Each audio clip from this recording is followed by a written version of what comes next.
Beneath the dense canopy of a lush Vietnamese forest, a silent tension builds. Unseen by human eyes, two mighty empires prepare for a clash that will shape the fate of their world. This isn't just another skirmish in the endless cycle of nature. This is the ant war. Our story begins with the red ants Formica rufa, a species known for their fiery aggression and unwavering determination. Their sprawling colony, nestled among the roots of ancient trees, has thrived for generations. But now, they face a crisis. Food supplies are dwindling, and the future looks grim. As the sun dips below the horizon, a scout rushes back to the nest, antennae twitching with urgent news. Just a stone's throw away, a rival black ant colony has stumbled upon a fallen jackfruit, a treasure trove of sweet nectar and life-sustaining nutrients. The discovery is too close to ignore, too bountiful to share. In the heart of the red ant fortress, Commander Thrax emerges from the shadows. His battle-scarred exoskeleton tells tales of countless victories. With a series of pheromone signals, he rallies his troops. Tonight, he declares, "We claim what is rightfully ours." Meanwhile, in the labyrinthine tunnels of the black ant colony, a different energy pulses. The Lasius Niger are smaller than their crimson counterparts, but they make up for it with cunning and strategy.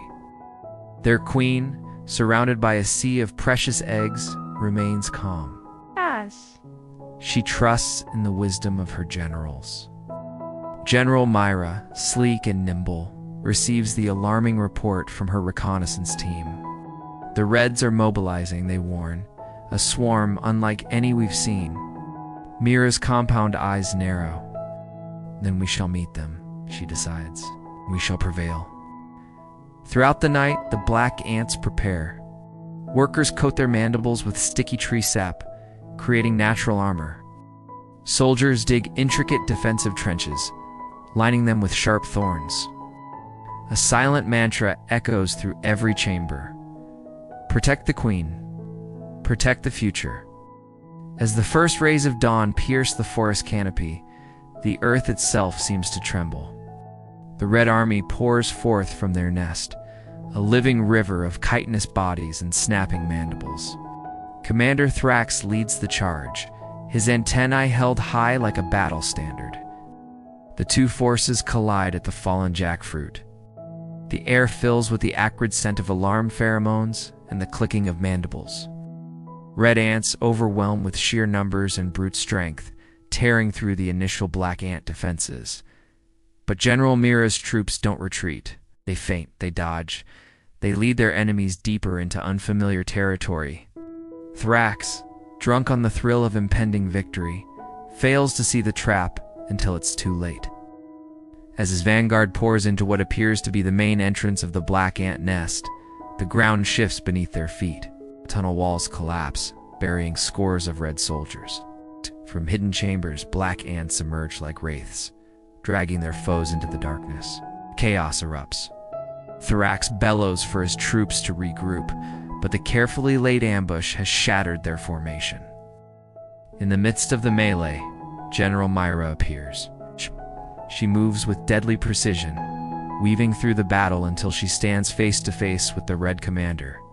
Their mandibles lock in a test of strength. They grapple, neither willing to yield an inch.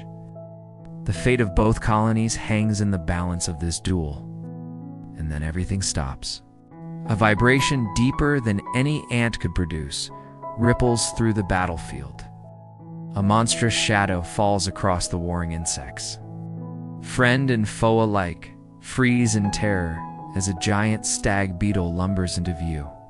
To the ants, it's an unstoppable juggernaut, its pincers capable of crushing dozens with a single snap.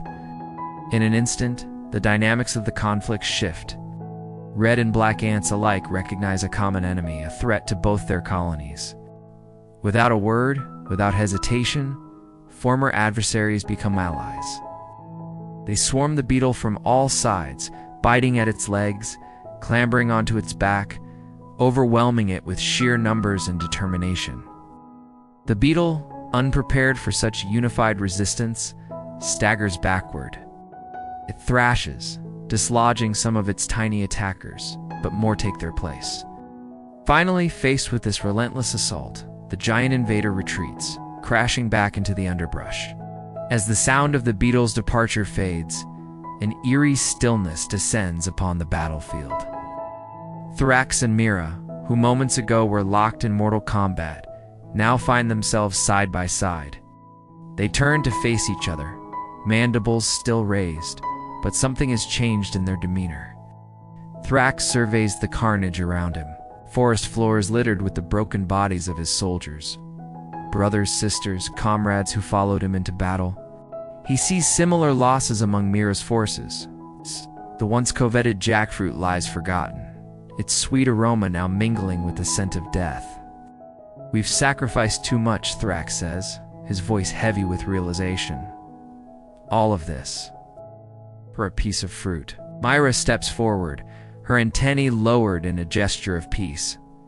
Perhaps she offers, there is another way. The jackfruit is plentiful. It could sustain both our colonies through the lean times ahead. Thrax hesitates, generations of instinct warring with newfound wisdom. Finally, he nods. A truce, then. We share the bounty, and we both survive.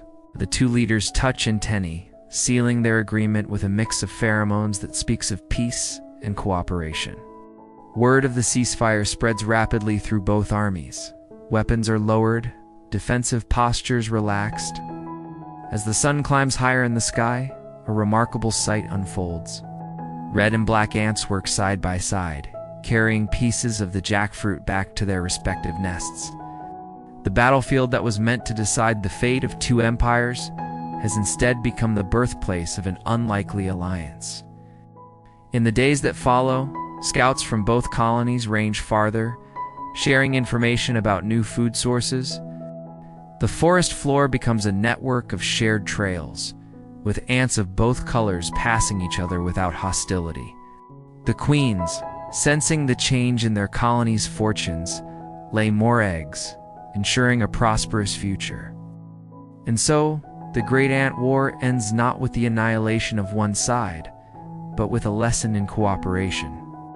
The very forest itself seems to breathe a sigh of relief, as if acknowledging that sometimes the greatest victories come not through conquest, but through understanding.